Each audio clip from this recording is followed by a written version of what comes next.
Okay, the fly I want to show you today is the blue Zulu. It's, in all probability, this fly is of greater worth to the still water angler than the river guy. So because I'm mainly a river or a stream angler, I cannot say in all honesty that I've used it very much. I've not had a lot of success with it. However, those of you who wish to tie it will see me do it now. It may seem a little strange that I'm sort of showing you this fly or recommending this fly, but I'll tell you the story. One day, after a flood with the river clearing, I'd caught nothing. I met another angler, came along, we had a chat as you do, and he spilled out his bag for me to see. And he had 4 lovely trout, around the pound mark, all taken on a blue Zulu in the river. Fished wet. It is a wet fly. I would never have chosen this fly, so I will say to you, you never know. So it is a fly for flood water. Okay, now the silk is black, and I'm using for this a small salmon hook, a low water salmon hook size 10. Obviously you can tie it on whatever hook you wish to use.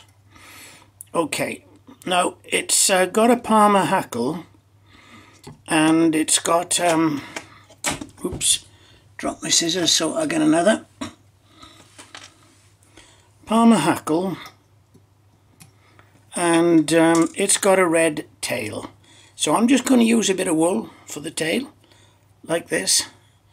Ordinary bit of knitting wool. I'll fluff it out in a moment or two. Tie it on like this. Once I've got that fixed,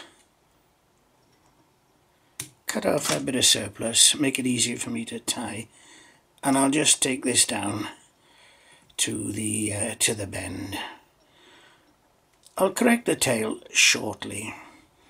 Right, now then, at this stage I'll tie in a wire, a very fine wire rib. This rib will be almost invisible.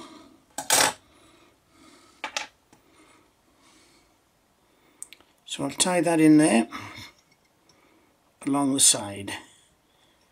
Then I'm going to tie in the rib which is going to show up, and it's you can use a flat, but I like to use a raised tinsel, a braid, because the palmer hackle will follow the windings of the braid. So just bear with me while I nip it off. And this goes on here as well. Tie it on the side like this. Right, the body, black wool, again knitting wool, just ordinary knitting wool, 3-ply. I've got what have I got here, 1 strand or 2? No, I've got 1, that's okay. So I tie this in.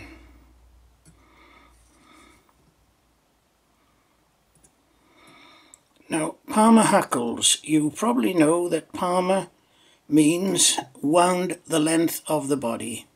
So you'll see me doing that now. It can be a little bit tricky sometimes because they're normally secured with the rib. But sometimes doing that you can trap down some of the hackles. So I do it a little bit different. Okay, first thing is the body. Wind the body on like this.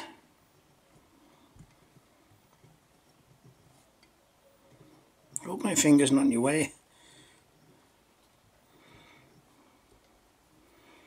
Come up here. Now bear in mind there's going to be a front hackle on as well. So I leave room at the front for the front collar hackle. Let me nip this off. You see I've got the room at the eye there. Now I'm going to rib it. And I rib the usual way, over. Sometimes with a rib you rib the opposite way, under, Okay, so I've done that. I'm going to secure the rib like this and then tie it off.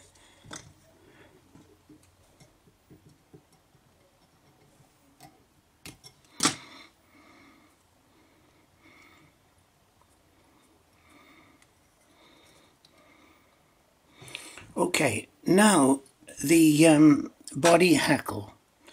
A cock hackle, this is it, shiny cock hackle that's going to be wound down and secured with this wire. So, put the hackle on like this, cock hackle, don't bother to wind the stalk, tuck back the stalk because I've put on plenty of winds. Okay, and now I'm going to wind this down, but this is the point I want to show you. I'm going the opposite way because I'm following the rib down. Now, this is something I want to point out to you because the rib is sort of protecting it, and it gets down to there like that, and now the wire comes into play. I now wind this wire at least 4 times around the tip, around the butt end of the fly to secure this hackle. 2, 3, 4. Try not to trap any fibers down. I'm trying to trap many anyway. Now while I'm there, I now wind it up through, and if ever you need your brush, your special fly tying toothbrush, this is a time. So I'm now waggling things through to get this wire up to the eye, and this now is sort of following the rib up. Various ways of doing this, and you will find your own way of doing it, and I want you to remember in all my fly tying, you don't need to follow my instructions blindly.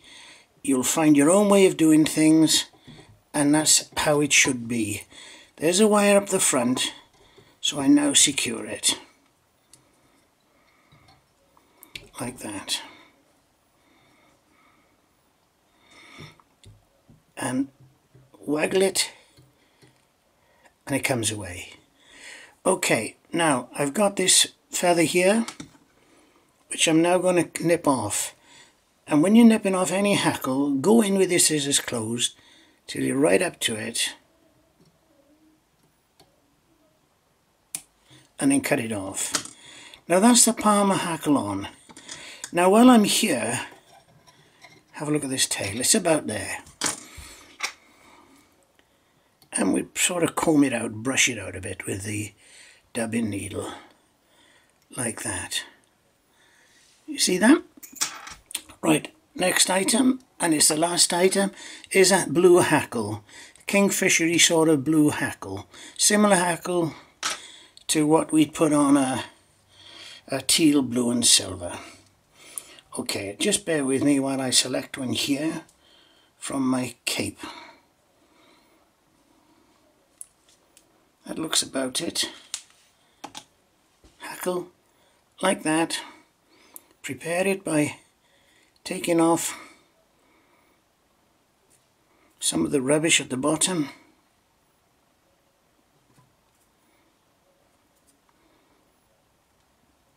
This is just a collar hackle.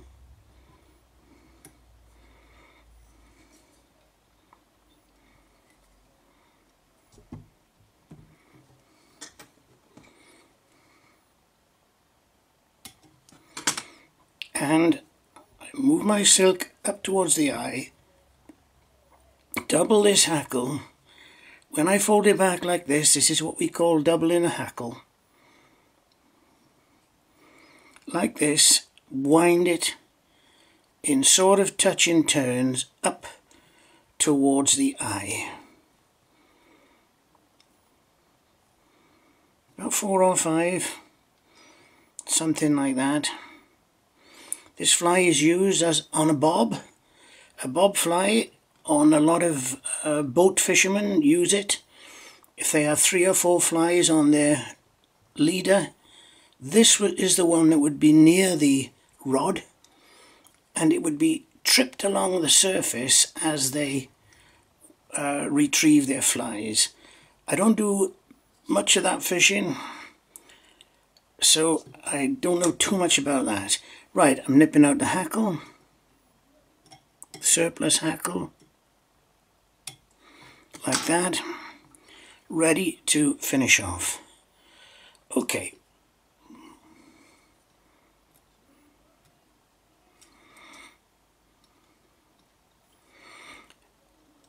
The head is important because it secures the whole fly. There we go.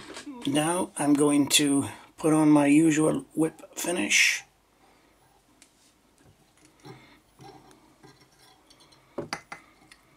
One, two, three, four. It's a medium-sized fly. 4 are enough. Draw it up, remove my dubbing needle as I do so, and I can cut the silk. Okay, now that's the fly completed, apart from varnishing the head and ensuring the eye is clear. Well-known old fly. I don't know much about the original origins of it, but most people know a bit about the Zulu. That's the varnish on the head, and just get something to clear the eye. I don't think it's blocked, but I will make sure.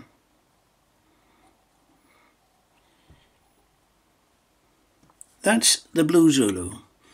I think if you're still water fisherman or fishing after a flood as the water's clearing, you could well have some luck with it. Thank you for watching.